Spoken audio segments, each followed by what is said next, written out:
में अब तक सामने आया है। और चूंकि महाविकास, देखिए, मैं आशान्वित मुद्रा में महाराष्ट्र आया था और आज की स्थिति में मैं प्रफुल्लित हूँ। कार्यकर्ताओं का जोश देख के, जनता का सकारात्मक रुख भारतीय जनता पार्टी के प्रति देखकर और मोदी जी की घर घर प्रशंसा को सुनकर मैं ये कह सकता हूँ कि महाराष्ट्र में कांग्रेस, उद्धव पक्ष, शिवसेना, पवार पक्ष, एनसीपी के लिए नो वैकेंसी का बोर्ड जनता ने लगा दिया है। बारामती सीट चूंकि इस समय पवार के लिए प्रतिष्ठा का विषय बनी हुई है, महायुति ने भी उसमें अपनी ताकत जीतेंगे तो वहाँ पवार ही, लेकिन वो आदरणीय अजीत पवार जी की श्रीमती जी जीतेंगी।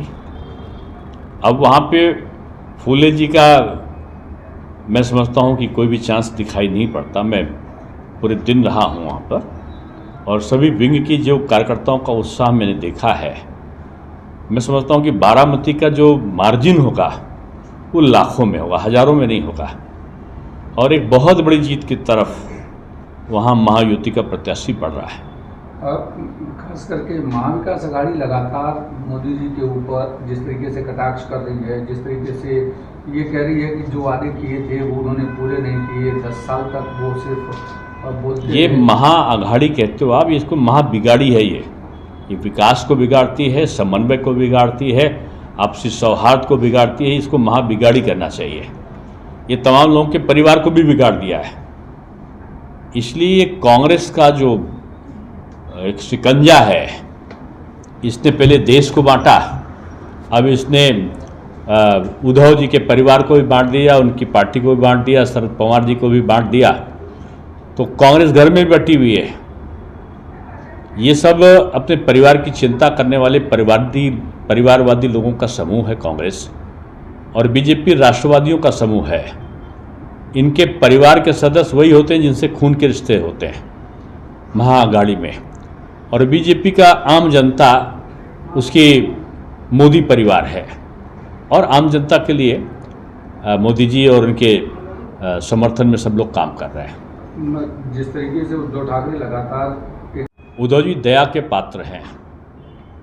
इतनी बड़ी विरासत को खोने वाले वो मुगल साम्राज्य के अंतिम जो बादशाह जैसे हुआ करते थे उस तरीके से हैं, जिन्होंने घर बिगाड़ा, जिन्होंने आइडियोलॉजी बिगाड़ी और जिनके अहंकार ने जनता के जनादेश को तोड़ा।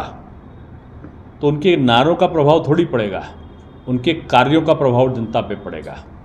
कार्य ये रहे कि राम मंदिर का शिलान्यास हो रहा है और उद्धव जी उत्सव मनाने वालों को मुख्यमंत्री जब बने थे तो उनको गिरफ्तार कर रहे हैं। हनुमान चालीसा करोगे तो लाठीचार्ज होगा, जरा सा बोलेंगे कंगना रावत का मकान गिराया जाएगा, कोई जरा सा सोशल मीडिया पे लिखेगा तो उसको जेल भेज दिया जाएगा। ये डिक्टेटरशिप की राज्य करने वाले अब कुछ बोलने के अधिकारी नहीं है, और मैं समझता हूँ ये बात को जनता ने समझा है। क्या उद्धव ठाकरे लगातार जिस तरीके से जो भगवा कलर था उसको वो लोग छोड़ के धीरे हरे कलर की तरफ बढ़ रहे हैं, क्या इस तरीके की चीजें समझ में आ रही है कि देखिए वो रंग बदलें।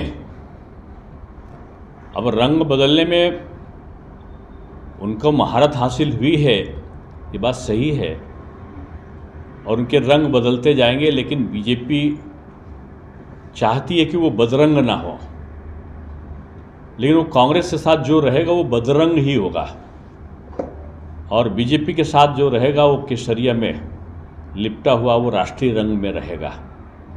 और मैं समझता हूँ कि उद्धव जी के अहंकार ने शिवसेना को तोड़ा है। उन्होंने केवल लोगों का विश्वास तोड़ा है, बल्कि अपनी नीति, नीयत और नेतृत्व दोनों को, तीनों को तोड़ा है। बीजेपी ने ना अपनी नीति बदली है, ना नीयत बदली है, ना ही नेतृत्व बदला है। और मुझे खुशी है कि शिंदे जी और अजीत पवार जी के साथ गठबंधन करके और राज ठाकरे जी का सहयोग प्राप्त करके बीजेपी बहुत आगे गई है, और जो महायुति है उसके दूर दूर तक इनका कोई स्थान दिखाई नहीं पड़ेगा।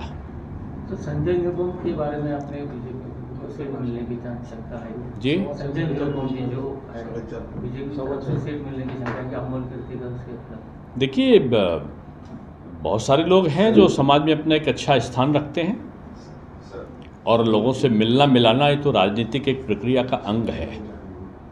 और मैं समझता हूँ कि हर उस व्यक्ति को मिलना चाहिए जो मोदी जी में और बीजेपी की नीति और नियत और नेतृत्व में विश्वास रखता है।